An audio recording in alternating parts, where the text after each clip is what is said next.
हाय cuties, मैं हूँ Amy और तैयार हो जाइए मेरी लाइफ के ड्रामा के बारे में सुनने के लिए। ऐसा नाटक है जिसे शेक्सपियर खुद लिखना चाहेगा, पर पहले लाइक और सब्सक्राइब करें। अब शुरू करते हैं।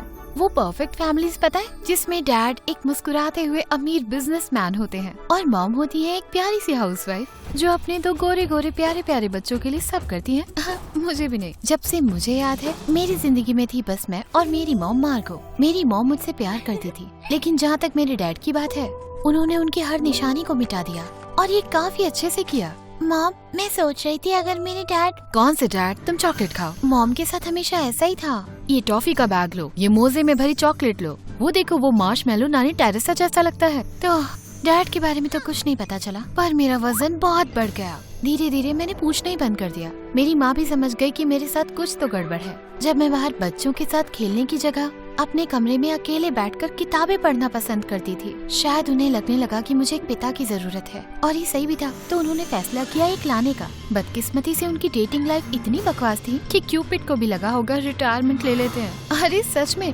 हर बार बस एक ही कहानी होती थी। ऐसा होता था, एमी चलो मैं तुम्हें मिलवाती हूँ अपने नए बॉयफ्रेंड से। हम दोनों एक दूसरे से बहुत प्यार करते हैं। ऑफ कोर्स 2 हफ्ते बाद हम बैठते थे 2 बोल आइसक्रीम और टीवी पर टाइटैनिक लगाकर, और वो मेरे कंधे पर फूट फूट कर रोती थी, जैक मुझे अपने साथ ले चलो। हम दोनों को जिंदगी भर एक साथ रहना था। मॉम, उसको मिले 1 महीना ही तो हुआ था। मेरी जिंदगी का सबसे अच्छा महीना। पर सच कहूँ तो मेरी माँ के पास PhD थी अपने रिलेशनशिप खराब करने में। उनके बॉयफ्रेंड उतने ही देर रहते जितने की एक गोल्ड फिश की याददाश्त। वो उनसे बोर हो जाती, फिर कुछ ऐसा करती जिससे रिश्ता टूट जाए, और फिर मैजिकली सिर्फ बॉयफ्रेंड की गलती होती। एंटोनियो द शेफ सबसे अच्छा लगा था, क्योंकि कौन नहीं चाहेगा ऐसा डैड जो टेस्टी टेस्टी रोज खाना खिलाए। और फिर तुम्हें यकीन होता है, पूरी रात मुझे अकेला छोड़कर वो रेस्टोरेंट चला गया। मेरी जगह एक पफ पेस्ट्री को चुना। मॉम वहाँ काम करते हैं वो। फिर आया मार्शल, मुझे लगा एक पुलिस वाला अच्छा होगा, है ना? लेकिन मुझे लगा था गुलाब या हीरा देगा, लेकिन उसने मुझे गिफ्ट में दिया है पुलिस स्कैनर। और फिलिप, मैं हमेशा से ऐसा डैड चाहती थी जो मुझे बहुत हंसाए, पर वो 10 मिनट के लिए भी सीरियस नहीं बैठ सकता है। वेल, आज वो दुनिया का सबसे बड़ा कॉमेडियन है। सौतेला पिता पाने के ख्वाब को मैं छोड़ने ही वाली थी कि एक दिन मॉम घर पर आई एक सरप्राइज के साथ। इस बार मुझे लगा कि कुछ तो अलग है, और मैं सही थी। देखो बेटा, ये है बेंजामिन, ये है मेरी बेटी एमी। कितनी प्यारी परी है ये। क्या मुझे आपके महल में आने की इजाजत है? वो आदमी बाकियों की तरह नहीं था, वो उनसे बड़ा लगता था। उसकी सफेद दाढ़ी और मूछें थी। उसके गोल चश्मे देखकर लगता था कि वो कहानियों में मिलने वाला लकड़हारा है। मेरे दिमाग में एक डैड बिल्कुल इन्हीं की तरह दिखते हैं। हैरानी की बात है कि बेन वाकई मेरे पिता बन गए, और वो अपना प्यार दिखाना अच्छे से जानते थे। जैसे एक बार मैथ में मुझे A+ मिला और बेन ने मेरे लिए लिखी हुई कविता सुनाई। ये है मेरी होनहार बेटी, सबसे ज्यादा चमकती हुई हमारी अपनी शकुंतला देवी। किसी ने मुझे कभी इतना नहीं सराहा था। या एक बार 16 दिसंबर को जब मैं स्कूल से घर वापस आई तो देखा पूरा घर भरा था मोटे दाढ़ी वाले लोगों से। उनके बीच खड़ा था बैन, और सबने साथ मिलकर कहा, सरप्राइज, हमारी परी को happy birthday. War game club से वो बैन के दोस्त थे। मुझे एक बर्थडे सेलिब्रेशन की तो उम्मीद ही नहीं थी, क्योंकि मेरी मॉम हमेशा भूल जाती थी। पर आज वो भी वहाँ थी, उनके साथ खड़ी हुई। क्या बेन ने उन्हें इतना बदल दिया होगा? बेन, पता नहीं क्या कहूँ। तुम्हारे चेहरे पर मुस्कान लाना मेरी ड्यूटी है मेरी प्यारी रानी। मैंने उन्हें कस के गले लगाया और एक बच्चे की तरह रोने लगी। Sir Benjamin, I love you. मुझे फाइनली एक डैड मिल गए थे 10 सालों के बाद। हम सच में एक हैप्पी फैमिली बन गए थे। एक सपने जैसा लगता था, और हर सपने की तरह कभी न कभी तो मुझे उठना था। कुछ सालों के बाद मॉम को आधी रात को अजीब से कॉल आने लगे, और वो चुपके से फोन उठाकर बाथरूम में जाकर बात करने लगती, एक गिल्टी टीनेजर की तरह। एक बार मैंने उन्हें बाथरूम से निकलते देखा और उनके चेहरे पर मुस्कान थी। कौन था वो? एक दोस्त था। तुम चिंता मत करो। चिंता नहीं करूं? चिंता करना ही तो मेरा काम था। मैं जानती थी कुछ तो गड़बड़ थी। कॉल्स तो आना बंद हो गए, लेकिन मुझे शक तो अभी भी था। आखिर मॉम अपने आप को प्लास्टिक के गुलाबों का गुलदस्ता क्यों भेजेंगी? मैं अपने लिए अच्छी चीजें नहीं खरीद सकती। और एक बार वो मुझे दिखी गोल्ड कलर की नकली अंगूठी पहने हुए, जबकि उन्हें अंगूठी और हार से हमेशा नफरत थी। अब मेरी पसंद बदलने लगी है। या वो बड़ा सा हार्ट शेप का बलून जो हमारे हॉल में आ गया था, डिस्को बॉल की तरह चमक रहा था और लाल था प्यार या नरक की तरह। गलत एड्रेस पर आ गया या हवा से उड़ के। हाँ, इतनी बेवकूफ हूँ ना मैं। फिर एक सुबह बीमारी से मैं घर पर थी और मॉम के रूम में उनका लैपटॉप ढूंढ रही थी। मन था एक और हैरी पॉटर मैराथन करके अपनी आंखें सुझाने का। कहाँ है एक्यू लैपटॉप? ये क्या है? मॉम के नाइट स्टैंड पर एक लेटर था। अजीब है, पोस्टमैन को तो देखा नहीं मैंने काफी समय से। माय लव, मैं एक मोजे की तरह हूँ जिसे अपने जोड़ी की तलाश है। यू कितना चीजी है। उस रात जब मॉम घर वापस आई तो मैंने उनसे बात की। आप ऐसा कैसे कर सकती हो मॉम? एमी, मैं समझा सकती हूँ। बहन मेरा इकलौता पिता है और आप उन्हें धोखा दे रहे हैं। मुझे अपनी बात तो कहने दो प्लीज। मुझे आपकी कोई बात नहीं सुननी मॉम। मैं थक चुकी हूँ आपकी और आपके एमएस से। मुझे अगला शब्द नहीं बोलने देगा, पर आप मेरी बात तो समझ गए ना। उन्हें बैन के साथ इस रिश्ते को बिगाड़ने नहीं दूंगी। जल्दी कुछ करना होगा। तो अगले दिन मैं बात करने गई उस घर तोड़ने वाले से, लेटर से उसका एड्रेस लेकर। मैं लगातार घंटी बजाती रही। दरवाजा खोलो। कौन है? वो आदमी मुझ पर चिल्लाने वाला था, पर मुझे देखते ही वो बिल्कुल हैरान हो गया। ओह, ये तो तुम हो। प्लीज अंदर आओ। वो मिस्टीरियस आदमी एक रिटायर्ड रॉक स्टार लगता था या परेड्स ऑफ कैरिबियन में एक एक्स्ट्रा। उसने मुझे अपने बंगले में बुलाया जो गिटार से भरा हुआ था। देखो तुम जो भी हो, मेरी मॉम किसी और के साथ है। हमें अकेला छोड़ो, हमारी जिंदगी बर्बाद मत करो। मुझे अभी अपने डैड मिले हैं और तुम। अगर मैं तुमसे कहूँ कि मैं तुम्हारा असली डैड हूँ तो? उसकी बात सुन के मेरी बोलती बंद हो गई। मैं तुमसे मिलना चाहता था पर तुम्हारी मॉम को लगा कि अभी तैयार नहीं हो तुम। हो सकता है ये झूठ बोल रहा हो, पर मैं जानती थी ये सच बोल रहा है। मेरे डैड मुझे बचपन में छोड़ के चले गए थे। Amy, I am sorry. उस वक्त तुम्हारी मॉम और मेरे बीच में चीजें बिगड़ गई थी, पर अब मैं यहाँ हूँ, तुम्हारी जिंदगी का हिस्सा बनना चाहता हूँ। मुझे समझ नहीं आ रहा था कि मैं क्या कहूँ। फिर मेरी मॉम भी वहाँ आई। इतने सालों के बाद मॉम सच में खुश लग रही थी। उन्होंने कहा कि वो किसी और से प्यार नहीं कर पाई क्योंकि वो अब भी डैड से प्यार करती थी और चाहती थी कि वो हमारे साथ रहे। ऑफ कोर्स मैं अपने असली डैड को पाके खुश तो थी, पर फिर जैसे फ्यूल खत्म होने पर स्पेसशिप गिरती है, वैसे मेरे ऊपर एक शिप गिरा। पर बेन वो सब कुछ जानता है और फिर भी हमारी जिंदगी में रहना चाहता है। हम एक बड़ा परिवार हो सकते हैं। तो पहले तो मेरे पास एक भी डैड नहीं था, पर अब मेरे पास 2 डैड हो गए। आपको लगेगा ये 2 बार लॉटरी जीतने जैसा है, पर ऐसा हुआ नहीं। अब मुझे ऐसा लगने लगा जैसे मेरे ऊपर बहुत जिम्मेदारी है। पहले मुझे किसी को निराश करने की चिंता थी ही नहीं, पर अब मेरे पास 2 डैड थे जो मुझसे बहुत उम्मीद रखते थे और कह सकते हैं कि वो एक दूसरे को पसंद नहीं करते थे। ल्यूक, वॉल्यूम कम करो, एमी पढ़ाई कर रही है। ओह, बस जैमिंग कर रहा हूँ। प्रैक्टिस करनी पड़ती है रॉक स्टार को। ओह वाह, पर मुझे तो लगा था कि रॉक एंड रोल को मरे काफी सालों हो गए हैं। अच्छी म्यूजिक कभी नहीं मरती। वैसे तुम्हें भी तो सदियों पुराने नाइट्स वगैरह का काफी शौक है। ओह हाँ बिल्कुल है, पर वो तुम्हारे म्यूजिक की तरह कभी भी स्टाइल से बाहर नहीं जाते। कम ऑन गाइस, अगर सोचो तो रॉक स्टार और नाइट्स में बहुत चीजें कॉमन है। जैसे दोनों को लेदर पसंद है और जल्दी मरना, एक को आर्मर और तलवारें पसंद है और दूसरे को गिटार और बहुत सारा हेयर स्प्रे।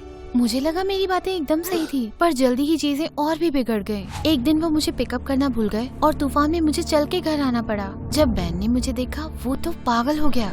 ल्यूक, तुमसे कहा था ना कि इसको पिकअप कर लेना। एक ही तो काम दिया था तुम्हें, क्योंकि मेरा एक अर्जेंट अपॉइंटमेंट था। ऊप्स, मुझे टाइम का ध्यान ही नहीं रहा क्योंकि मैं उसके लिए कुकीज बना रहा था। ट्राई करना हनी। मैं कुकी लेने के लिए बढ़ी कि बैन एक एक्शन मूवी हीरो की तरह स्लो मोशन में काउच के ऊपर से कूदा और उसने पूरी ट्रे को हाथ मारकर गिरा दिया। इसमें मूंगफली है। एमी तुम्हारी अपनी बेटी है और तुम्हें ये भी नहीं जानते कि उसे मूंगफली से एलर्जी है। तुम्हें परवाह ही नहीं है। आगे की लड़ाई को तो मैं याद रखना ही नहीं चाहती। इमेजिन करो 2 गन स्लिंगर्स एक दूसरे के सामने हैं और एक पल में लड़ने को तैयार हैं। वेल, ये कुछ वैसा ही था। ये लड़ाई झगड़ा तो रोज की बात हो गई। मैंने देखा कि इससे उन्हें भी फर्क पड़ रहा है। बेन अब काफी ज्यादा थका हुआ लगता था और मेरे डैड हमेशा परेशान रहते जैसे कोई बड़ा सीक्रेट छुपा रखा हो। नए परिवार के साथ मेरे पहले क्रिसमस पर दोनों में गिफ्ट को लेकर लड़ाई हो गई। वो किसी प्राइज के लिए नहीं बल्कि मेरे प्यार के लिए लड़ रहे थे। डियर, मैं लाया हूँ ऑजी, तुम्हारा नया पपी। तुम सीरियस हो क्या? मैं उसके लिए लाया हूँ लेडी गरीबा, शहर की सबसे सुंदर बिल्ली। थैंक यू गाइस, मुझे दोनों बहुत पसंद आए। ऑफ कोर्स 2 प्रेजेंट्स मिलना काफी अच्छा था, पर जल्दी मेरे नए पेट्स इन दोनों की लड़ाई के बीच फंसने लगे। मेरे डैड ने लेडी गोडीबा को मेरे पड़ोस के बच्चों को दे दिया जब उन्होंने एक बार मुझे उसके पास चीखते हुए देखा। बाय द वे, ये दिसंबर की बात है। कुछ दिनों के बाद किसी ने ऑजी के सारे बाल शेव कर दिए। अब देखने में वो एक पिंक भालू लगता था। ओह, ये तो बड़ा बुरा हुआ। किसी को नहीं पता चला था कि ये काम किसने किया। फिर आया दिसंबर 16, फिर से मेरा बर्थडे। मेरे डैड को पता था कि मेरे पिछले बर्थडे पर बेन ने क्या किया, तो इस बार उन्होंने उसे उसी के खेल में हराना चाहा। तो उन्होंने अपने सारे म्यूजिशियन दोस्तों को बुला के मेरे लिए खास बर्थडे के लिए कॉन्सर्ट रखा। मेरी प्यारी बेटी के लिए दुनिया के सभी लोगों में तुम रॉक करती हो, ये गाना तुम्हारे लिए है। और फिर कॉन्सर्ट शुरू होने से पहले ही एक और ग्रुप आ गया, वाइकिंग्स, रोमन्स, स्केल्स, किसे पता। वो तो जैसे एक आर्मी थी, इतिहास के किसी युद्ध का नाटक करने आए नकली भाले लेकर। ये सब क्या है बेन?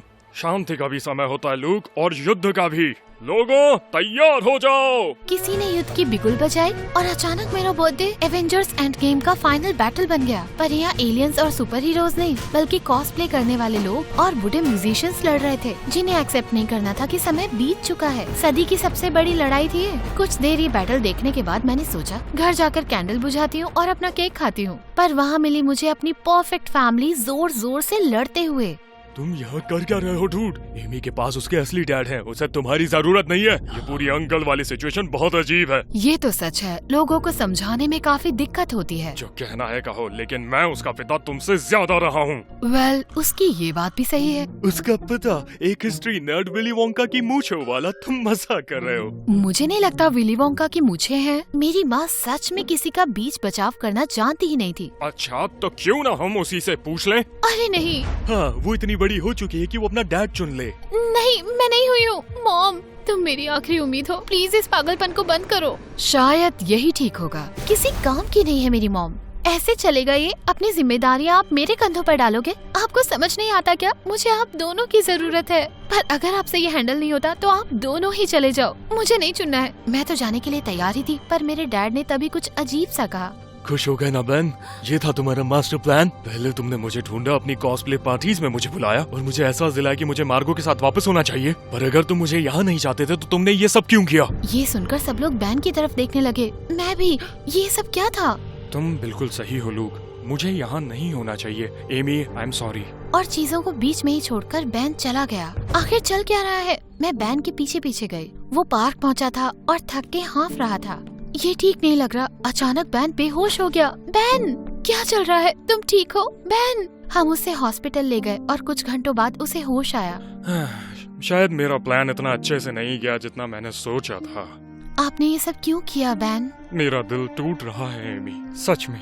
अगर ये अभी तक संभला हुआ है तो वो सिर्फ तुम्हारी वजह से। तुम्हारे साथ में हमेशा रहना चाहूंगा, पर डॉक्टर ने कहा है कि ये मुमकिन नहीं। जब मुझे पता चला तो मैंने तुम्हारे डैड को कांटेक्ट किया और उन्हें कहा कि वो वापस आ जाए। मैं चाहता था कि कोई तुम्हारा ध्यान रखे मेरे बाद। पर जब मैंने तुम्हें उसके साथ देखा तो मुझे बहुत जलन हुई। मुझे लगा कि तुम मुझे भूल जाओगी। मेरी आंखों में फिर से आंसू भर आए थे। बहुत मुश्किल से मैं कुछ बोल पाई। बैन, मैं तुम्हें कभी नहीं भूलूंगी और तुम मुझे छोड़कर नहीं जाओगे, कभी नहीं। मैं नहीं जानती थी कि तुमने ये सब किया है। लूक ने मुझे कुछ नहीं बताया। हाँ, मैंने ही मना किया था। ये सब चुपके चुपके करना था, जैसे पुराने नाइट्स किया करते थे। मैंने ये एमी के लिए किया मार्गो, करना ही था। झूठ बोलने के लिए माफी चाहता हूँ, पर खांसी की वजह से बैन आगे कुछ नहीं बोल पाया। मैंने बस उसे कस के गले लगाया, जैसे मैं उसकी रक्षा कर रही हूँ। कुछ दिनों के बाद बैन हमारे साथ घर आया और ऐसा लग रहा था कि डैड और वो एकदम बदल ही गए हैं। अपनी जलन और लड़ाइयों को भूलकर वो दोनों तो जैसे बेस्ट फ्रेंड बन गए। बैन की बीमारी में डैड ने उनका ख्याल भी रखा। एक रात जब उन्हें लगा कि मॉम और मैं सो रहे थे, मैंने उन्हें बात करते सुना। मेरे परिवार के पास मुझे वापस लाने के लिए तुम्हारा शुक्रिया कैसे अदा करूं? तुमने जो किया वो तो बस इट्स ओके लूक, तुम एक अच्छे आदमी हो। मैं बस खुश हूँ कि तुम एमी की जिंदगी में हो। तुम दोनों एक दूसरे को डिजर्व करते हो। एक दूसरे को गले लगाकर उन्होंने गुड नाइट कहा और उस रात मैं सोने गई, अपने चेहरे पर अपनी जिंदगी की सबसे बड़ी मुस्कान लेकर। अब काफी समय बीत चुका है और काफी चीजें बदल चुकी हैं। अब मैं बच्ची नहीं रही और मेरा दूल्हा मेरे सामने है। इंतजार में है कि मैं कहूँ यस आई डू।